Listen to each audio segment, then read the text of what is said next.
What if I told you that the first 5 minutes after you wake up could decide not just how your day unfolds, but how your life unfolds? Not with pills, not with expensive treatments, but with a handful of simple choices rooted in science, grounded in ancient wisdom that could protect your health, sharpen your mind, and help you walk through life with quiet strength. The Stoics believed that the way you begin anything shapes its destiny. And what are mornings, if not the brushstrokes that set the tone for everything that follows? Most people drift into their mornings half awake, letting the world's noise dictate their direction. But imagine starting your day like a seasoned captain steering through a storm. Not frantic, not rushed, but with clarity, control, and a sense of purpose that no chaos can touch. Those first 5 minutes hold the power to build resilience in your body, peace in your mind, and resolve in your spirit. This is where real change begins, not in grand gestures, but in small deliberate acts that echo through the years. If you value your time, your body, and your mind, consider subscribing as a pledge to yourself.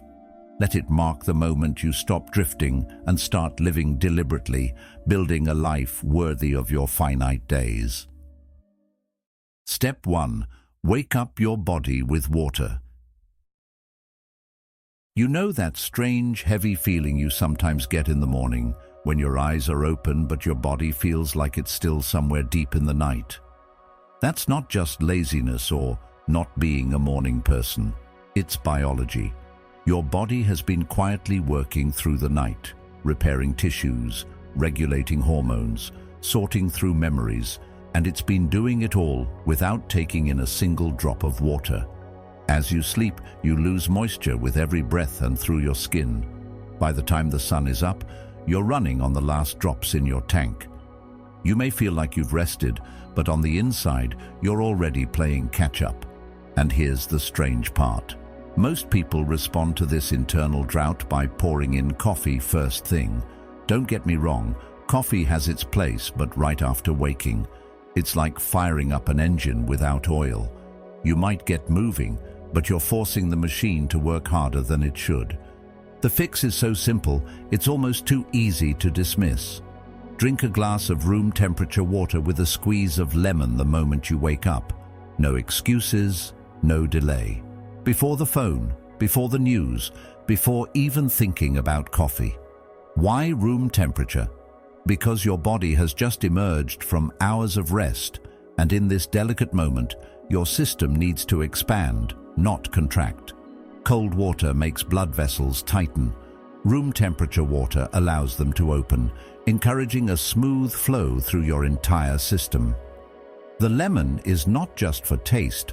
It's loaded with vitamin C and potassium, giving your immune system a gentle nudge and helping your liver flush out the waste it's been filtering all night. Think of it as a warm handshake between your body and the day ahead. The Stoics often spoke of beginning the day with intention, not chaos. Marcus Aurelius reminded himself each morning, "When you arise in the morning, think of what a precious privilege it is to be alive." A simple glass of water might not seem like a profound act, but when done deliberately, it becomes a small ritual of self-respect. And there's something deeper here. It's not just about hydration, it's about how you treat yourself in those first fragile minutes of the day. If you rush into stimulation, caffeine, screens, noise, you start the day reactive, not responsive. Carl Jung once wrote, "Until you make the unconscious conscious, it will direct your life and you will call it fate." In the same way, if you let unconscious habits steer your mornings, you might spend years feeling drained and not understand why. By choosing water over coffee first thing, you're making a conscious choice to nourish rather than deplete, to align with your body instead of forcing it into overdrive. Once your body is rehydrated, it's time to wake up your circulation. Think about it. Your blood has been pooling and moving slowly for hours while you slept. Your joints are stiff, your balance is off, And your mind isn't firing on all cylinders yet. And yet, what do most people do? They stumble from the bed to the kitchen, dragging their body into the day without giving it a chance to catch up. The Stoics believed in aligning with nature's rhythms, not fighting them. Just like the sun doesn't leap from horizon to noon in an instant, neither should you launch yourself into the day without preparation. All you need is a minute, just one, to bring your system online. Stand with your feet shoulder-width apart. Breathe in deeply, raising your arms overhead, and feel your ribs expand. Lower them slowly, letting tension drain from your shoulders. Roll those shoulders back and forward. Gently turn your neck side to side. Rise onto your toes and back down slowly 10 times. These movements are not exercise, they're a signal. They tell your body, we are awake now, we are ready. And when you start the day with readiness, not rush, everything flows better. This is where psychology and physiology meet. Your physical readiness affects your mental state. If your habit is to begin each morning in a reactive slump, you'll carry that sluggishness into your choices, your work, and your relationships. If your habit is to start with mindful movement, you'll feel the difference, not just in your body, but in your clarity and mood. And science backs it up. Just 60 seconds of gentle morning movement increases circulation, sends oxygen to your brain, and can even improve your balance for the rest of the day. Now, with your blood flowing and your body alert, there's one thing you can't overlook: feeding your strength. This is where so many people unknowingly sabotage themselves. You wake up, maybe you move a little, maybe you hydrate, and then nothing until lunch. Or maybe just a quick, carb-heavy breakfast that spikes your blood sugar and leaves you crashing before mid-morning. Here's the truth. When you wake up, your body is in a fasted state. If it doesn't get protein within the first hour, it starts breaking down muscle tissue to create energy. Over time, especially as you age, that leads to weakness, frailty, and slower recovery from any physical challenge. Seneca warned, "It is not that we have a short time to live, but that we waste much of it."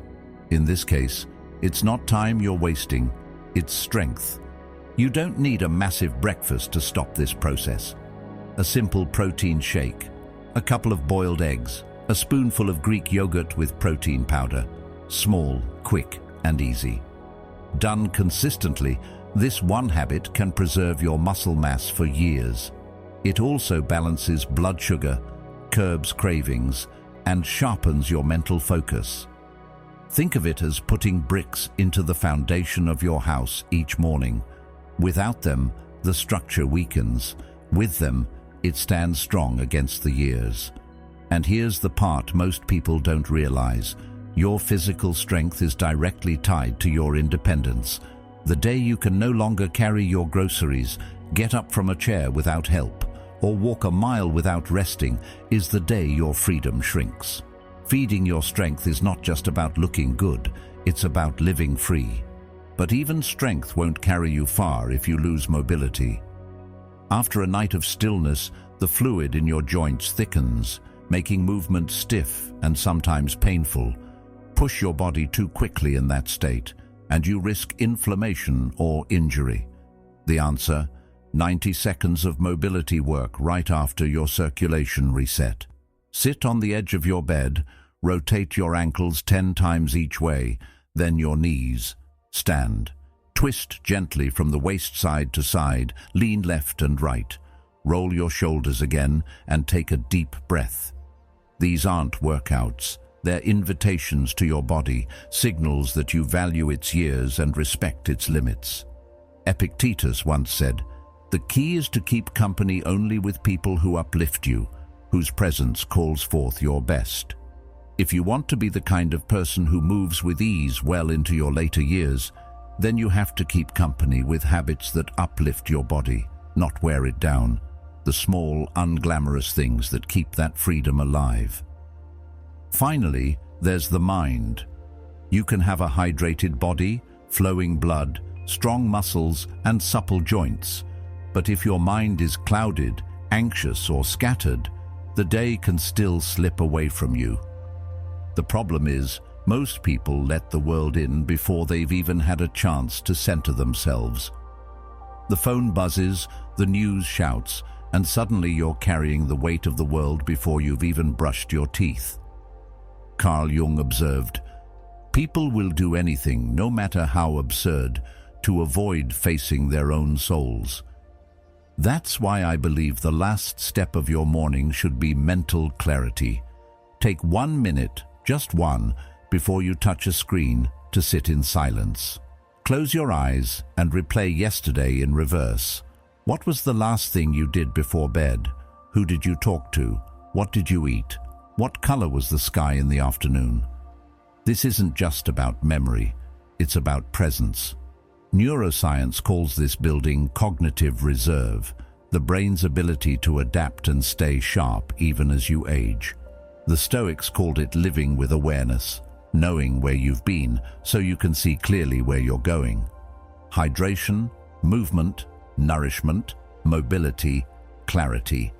5 simple acts that take less than 5 minutes in total, but if practiced with intention, can change the course of your days and, over time, the course of your life.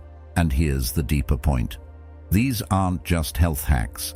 They're small daily victories over the part of you that would rather drift than direct, that would rather be pulled than choose. The world will always try to steal your mornings. Your job is to protect them. Marcus Aurelius wrote, "You could leave life right now. Let that determine what you do and say and think." If these really were your last years, wouldn't you want them to be strong, clear, and full of purpose? Then start with the first 5 minutes, because if you can master them, you can master the rest. Step 2. Move before you go anywhere. You know those mornings where you wake up, swing your legs out of bed, and the moment you stand up, the world tilts a little. That isn't just getting older or having a slow morning. It's your body reminding you that it's been in stillness for hours. Your blood has been flowing at a calmer pace. Your joints have been in the same positions for too long, and your brain hasn't yet shifted into full alertness. You might think the best solution is to stumble straight toward the coffee maker, hoping caffeine will shock you into feeling awake. But here's the truth. If you try to launch your day without properly waking up your body first, you're building the whole morning on a shaky foundation. And shaky foundations don't last. The Stoics believed that the way you begin anything deeply shapes how it unfolds. Marcus Aurelius wrote, "The soul becomes dyed with the color of its thoughts." If we apply that to the body, the way you move in the first minutes after waking will color your energy for the rest of the day. So instead of dragging yourself half asleep into the kitchen, give your body the warm-up it's asking for. Don't think of this as exercise. It's more like turning the key in the ignition before driving. Stand right beside your bed. Place your feet shoulder-width apart. Feel the ground under you. Inhale slowly, raising your arms above your head, feeling your lungs stretch and your ribs expand. As you exhale, lower your arms and roll your shoulders back 5 slow circles, then forward 5 more. Gently tilt your head from side to side, allowing the stiffness in your neck to loosen. Finally, rise onto your toes and slowly lower yourself back down, repeating it 10 times like you're pressing into the floor with strength and control. This isn't about building muscle or breaking a sweat. It's about sending a message to every system in your body. We are here, we are awake, we are ready.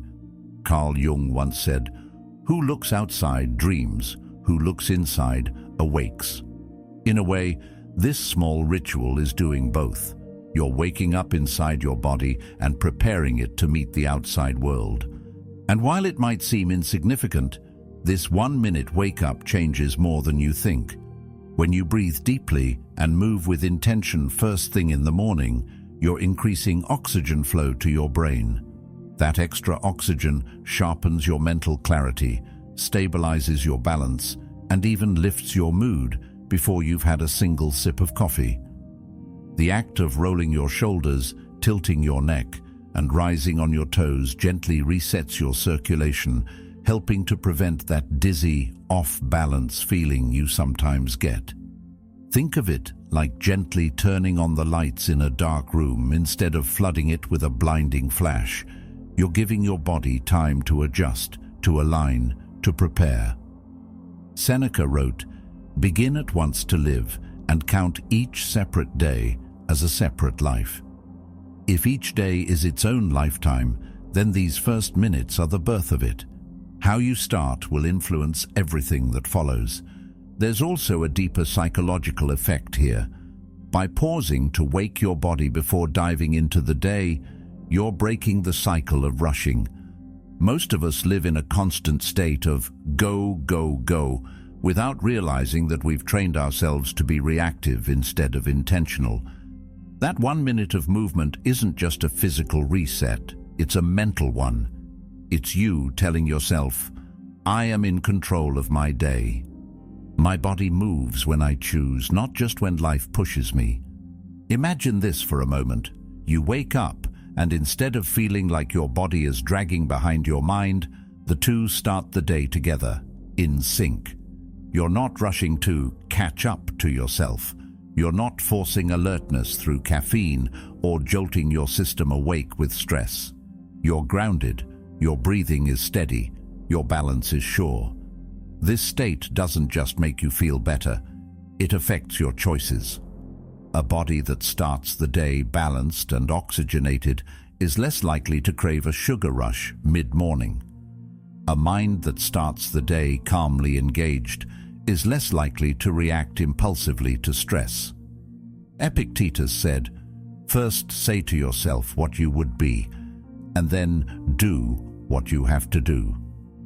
If you want to be someone who moves through the day with calm, control, and focus, then this is one of the things you have to do. It's tempting to skip something so small.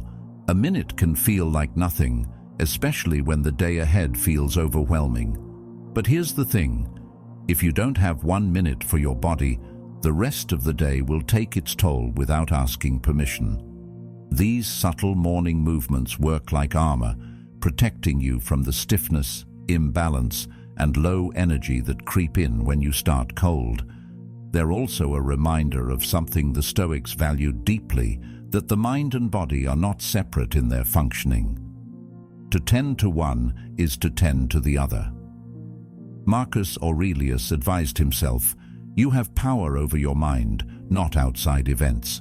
Realize this, and you will find strength." In this context, the outside events include the autopilot habits that pull you straight into chaos. When you choose to begin with presence and movement, you're reclaiming that power. And the beauty of this is, it's adaptable. Whether you're 20 or 80, whether you're athletic or not, these movements can meet you where you are. Over time, you might add more: hip rotations, light stretches, even mindful squats. But the foundation is the same. Start by simply waking the body in a way that feels good. This is not about pushing limits.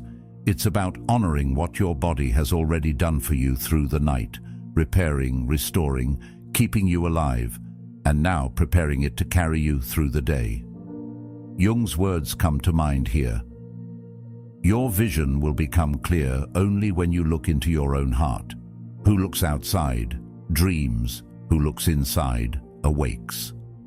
Morning movement is a way of looking inward, of acknowledging your own needs before the noise of the world drowns them out. Here's what most people miss. The small things you do repeatedly are far more powerful than the big things you do occasionally.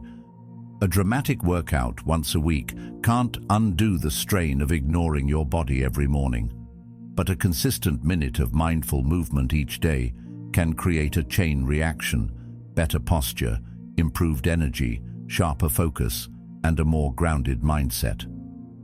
The Stoics didn't wait for someday to care for their minds and bodies. they built the practice into daily life. And if you're thinking, "But I'm too busy in the mornings," remember, this is less time than it takes to scroll through a single social media post. Seneca's reminder fits perfectly here. Life is long if you know how to use it. Your mornings are one of the most underused resources you have. Why not claim them back? If you make this a habit, you'll notice the difference not just in how you feel, but in how you carry yourself. Your walk will feel steadier, your thoughts clearer, and your reactions calmer. This isn't magic. It's physiology meeting intention. You're not just keeping your joints loose and your circulation active. You're setting a tone of self-respect for the entire day.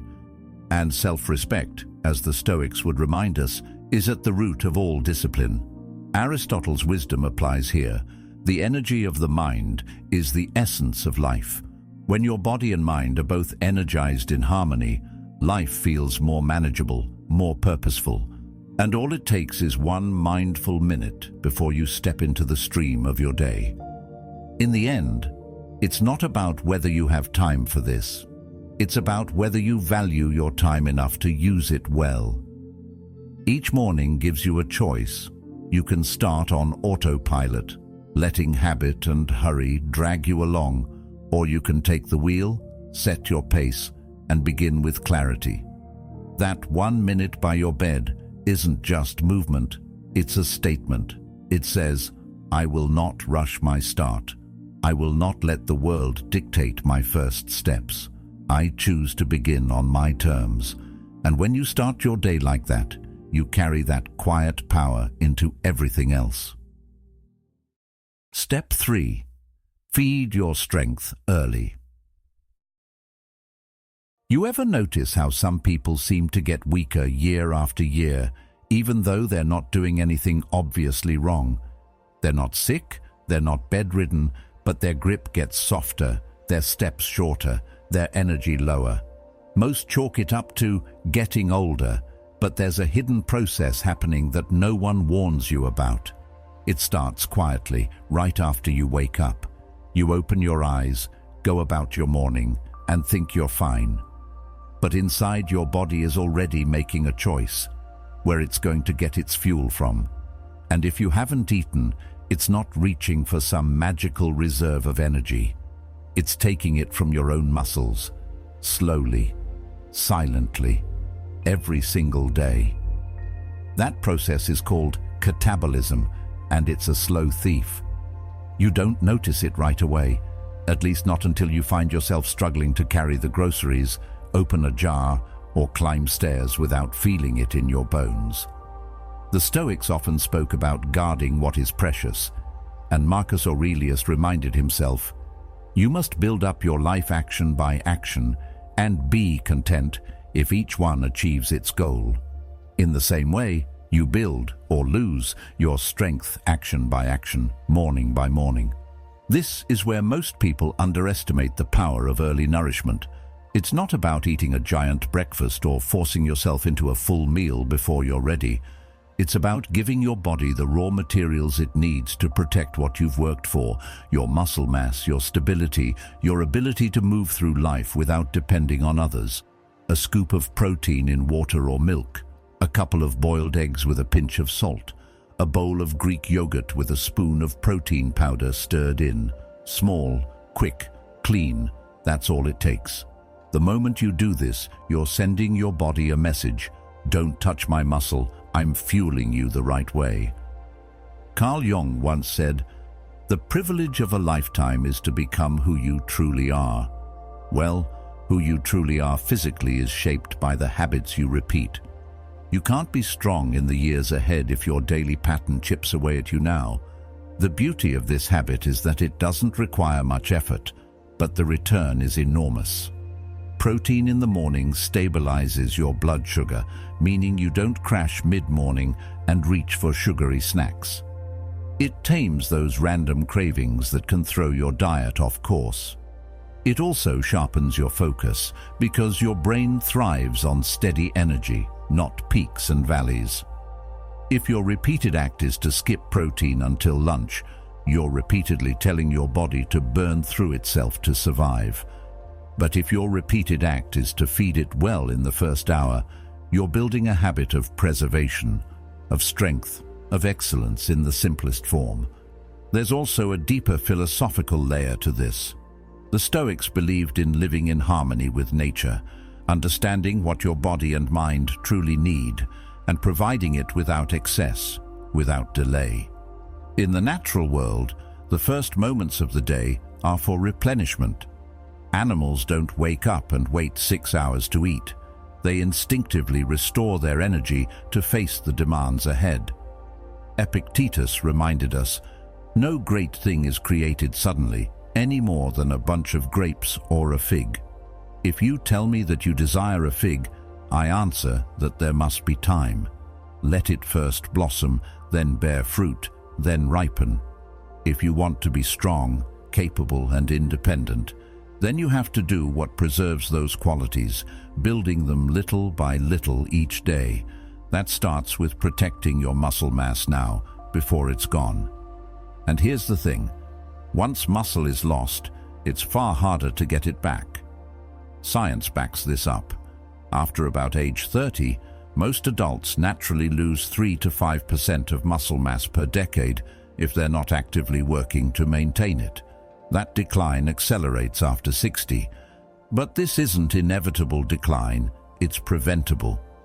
Early morning protein is one of the simplest lines of defense you can put in place. Imagine it like a savings account. Every gram of protein you take in the morning is a deposit toward your future strength. Every morning you skip it is a small withdrawal. Over time, the balance is either enough to carry you or so empty that life's demands become debts you can't pay. People often overcomplicate nutrition. They search for superfoods, exotic powders, and complex meal plans, thinking the solution has to be elaborate to be effective. But the Stoics would laugh at this idea. They valued simplicity, not because it was trendy, but because simplicity works. A boiled egg isn't glamorous, but it's effective. A scoop of plain protein powder isn't Instagram-worthy, but it delivers exactly what your muscles need. Jung noted, "In all chaos there is a cosmos, in all disorder a secret order." In the chaos of modern diet trends, there's a simple order that has always worked. Give your body what it needs, when it needs it, and it will serve you well. When you start doing this consistently, you begin to notice subtle changes. That mid-morning fog starts to lift. The random snack cravings become less intense. Your workouts, or even just your daily activities, feel easier. You recover faster from strain. And more than that, you carry yourself differently. Strength has a way of showing up in how you walk, how you stand, how you handle the small physical demands of life. It's not about looking like a bodybuilder. It's about moving through the world, knowing your body is prepared to meet the demands of the day. Think about the alternative. You keep skipping protein in the mornings. You keep thinking it's no big deal. And one day you notice your legs feel weaker. You get tired more quickly carrying the groceries. You hesitate before climbing the stairs. Those little hesitations grow. And soon you start avoiding certain activities because they feel like too much. That's how independence slips away, not all at once, but piece by piece. The Stoics didn't fear death as much as they feared not truly living while alive. And living fully means having the physical capacity to engage with the world, to experience life without limitation. The choice to eat protein early isn't just about nutrition, it's about choosing freedom over fragility. This habit is also a reminder that discipline in small things leads to discipline in larger things. It's easy to say you want to be healthy, strong, and independent, but real commitment shows up in the small, consistent actions you take when no one's watching. Jung wrote, "The creation of something new is not accomplished by the intellect, but by the play instinct." In a way, building new habits is both discipline and play. It's an experiment in seeing how different you can feel by making a small change and watching it transform your life over time. Here's the simple truth. Every morning gives you an opportunity to either invest in your strength or spend it recklessly. That investment doesn't take hours, it doesn't require complicated recipes, and it doesn't demand perfection. It just asks for one choice. Within the first hour of waking, give your body the protein it needs to protect the muscle you have. Over weeks and months, this builds a quiet, steady resilience.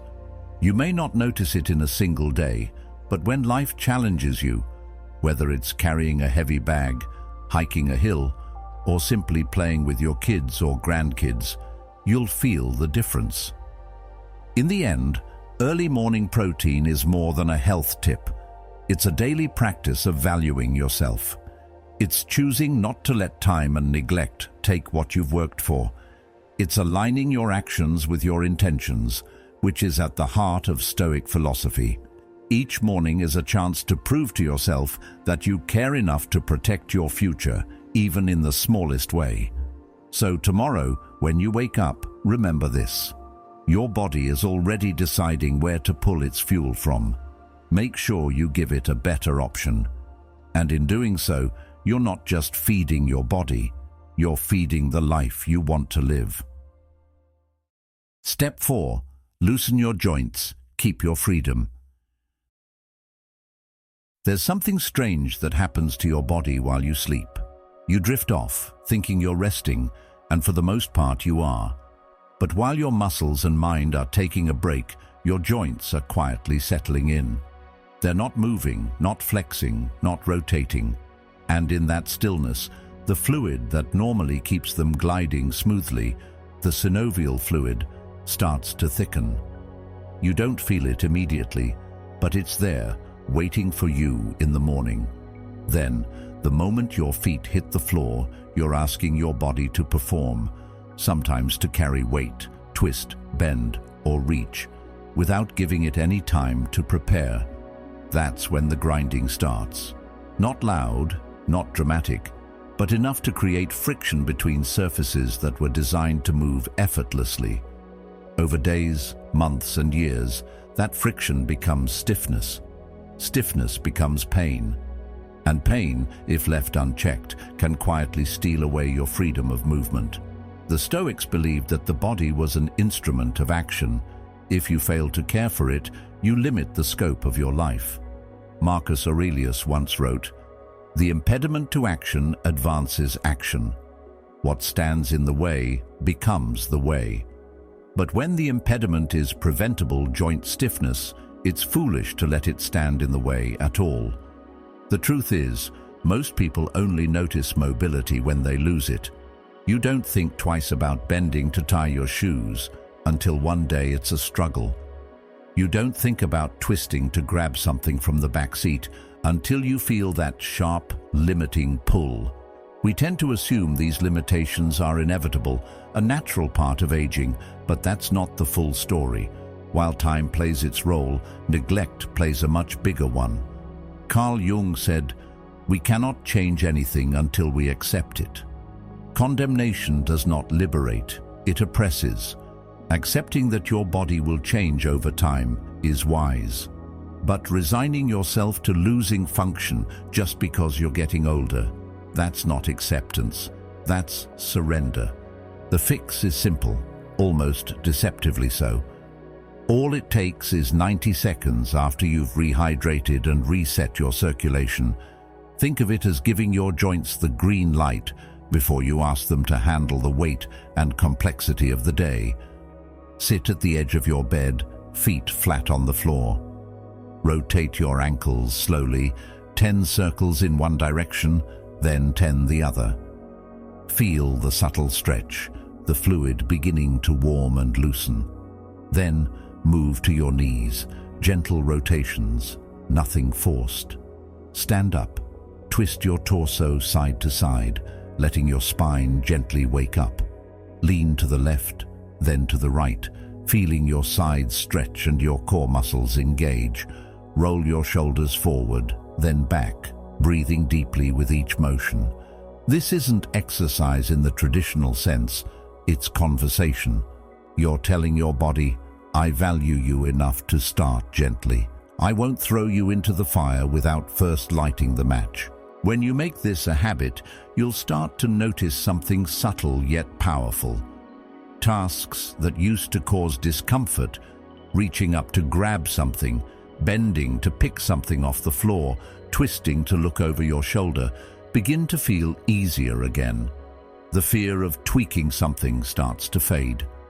Mobility isn't about doing cartwheels at 70 or bending into yoga poses you see online. It's about maintaining independence. It's the quiet assurance that you can get out of a chair without bracing yourself, that you can step off a curb without hesitating, that you can carry your groceries without wondering if your knees will hold. Aristotle once said, "Quality is not an act, it is a habit." Your mobility in later life won't be the result of a single act or even a burst of short-term motivation. It will be the sum of the daily habits you practice now. 90 seconds might feel insignificant today, but in 10 years, those 90 seconds will be the reason you can still move freely while others your age struggle. There's also a psychological benefit to protecting your mobility. When you start your day by deliberately moving your joints, you're sending a signal to your mind. I'm capable. I'm prepared. I respect the connection between my body and my choices. The Stoics often taught that preparation is the foundation of freedom. Seneca wrote, "Luck is what happens when preparation meets opportunity." In the same way, physical freedom in later life is not luck. It's the opportunity you've prepared for in the smallest of moments, over and over again.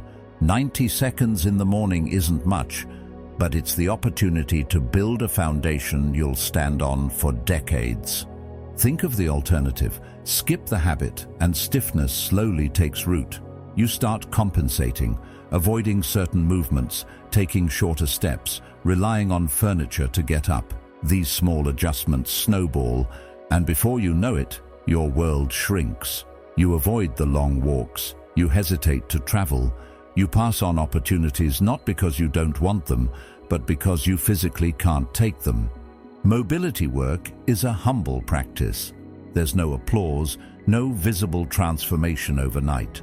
But much like the principles of Stoicism, the benefits are revealed in the way you handle life's challenges, not in theory, but in lived reality. Carl Jung once observed, "In all chaos there is a cosmos, in all disorder a secret order." Morning mobility might look like a small, unremarkable act in the chaos of life, but it's part of the secret order that keeps you moving through it with grace. The time to build that order is not when the stiffness has already set in, but now, while you still have the capacity to prevent it. This isn't about adding another chore to your morning. It's about reclaiming something that's already yours. Your joints were designed to move. Your body was designed to carry you through life with strength and stability.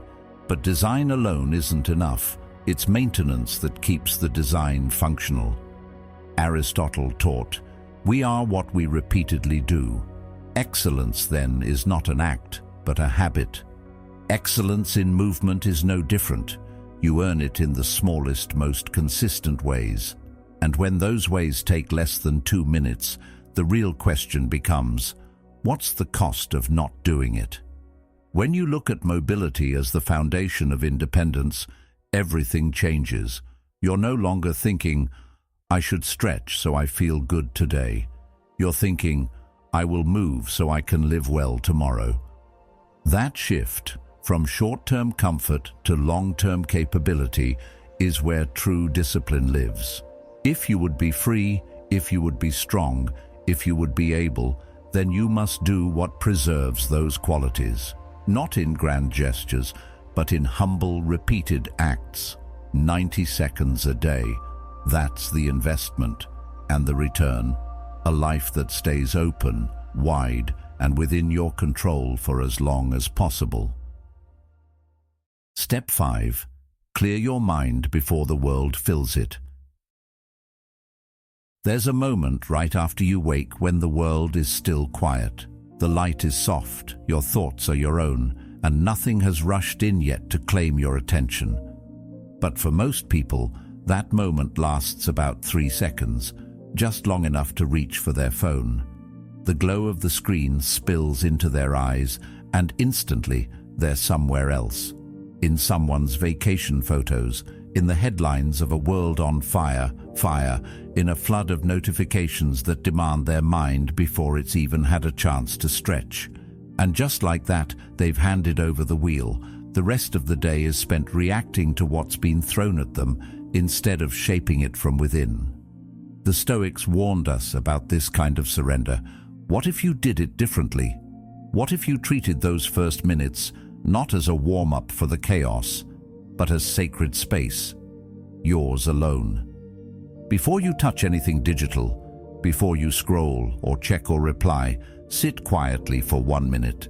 That's it, just one. Close your eyes and gently walk backward through the day you just lived. Start with the very last thing you remember doing before bed. Maybe it was turning off the light. Maybe it was the sound of rain tapping at the window. Then move to the moments before that. What you were thinking, what you were feeling.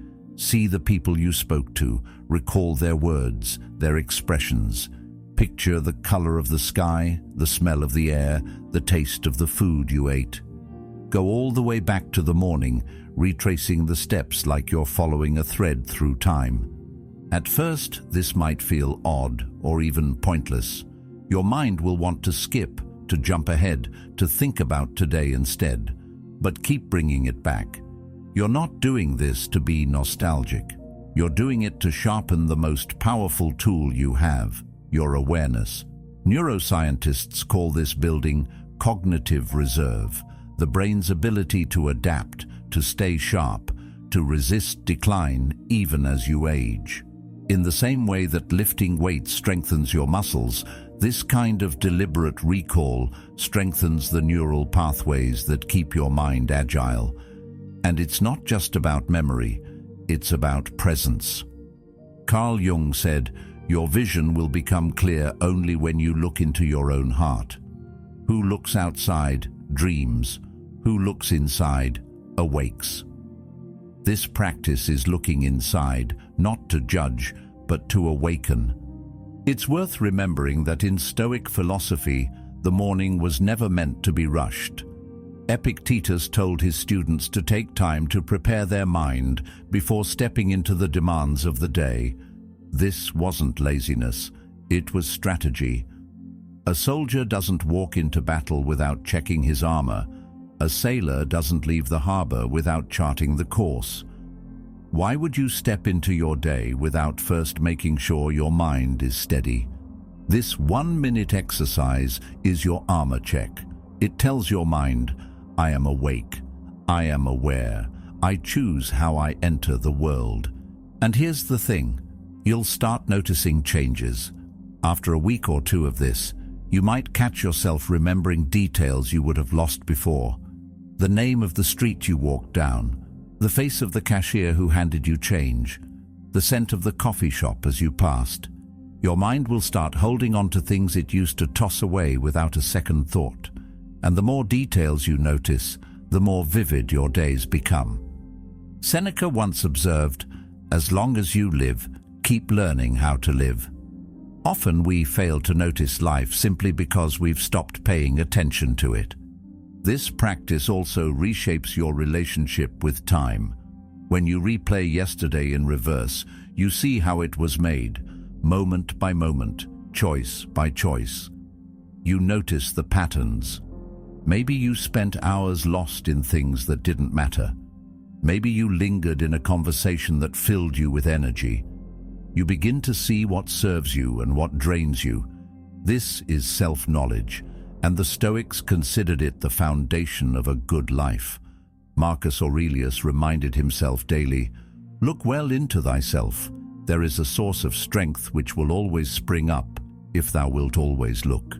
When you sit in silence and reflect, you're looking well into yourself, finding that source. And let's be honest, There's something deeply refreshing about claiming even 60 seconds from the grip of the modern world. In a time when everything is designed to pull at your attention, to hook your emotions, to keep you scrolling, that 1 minute becomes an act of rebellion. It's a reminder that your mind belongs to you. You can choose to start the day grounded instead of scattered. Jung once observed, "People will do anything, no matter how absurd, to avoid facing their own souls." This practice is the opposite. It's you, sitting with your own soul before letting the day pull you away from it. Some mornings, you'll find the minute stretches itself. You'll want to sit longer, to follow the thread deeper, to see not just what happened yesterday, but how you moved through it. Other mornings, you'll resist it, itching to check the news or your messages. That resistance is a sign you need the practice even more. The Stoics didn't shy away from what was uncomfortable. They saw it as training. Just as a muscle grows through stress, the mind grows through resisting its impulses. And here's the beauty. You don't have to fight for hours. You just have to claim a single deliberate minute. Over time, you'll see how starting your day in creation mode instead of reaction mode changes the quality of everything else. The tasks you take on feel less like demands and more like choices. Conversations become more intentional. You're less likely to be pulled into pointless arguments or distracted by things that don't matter.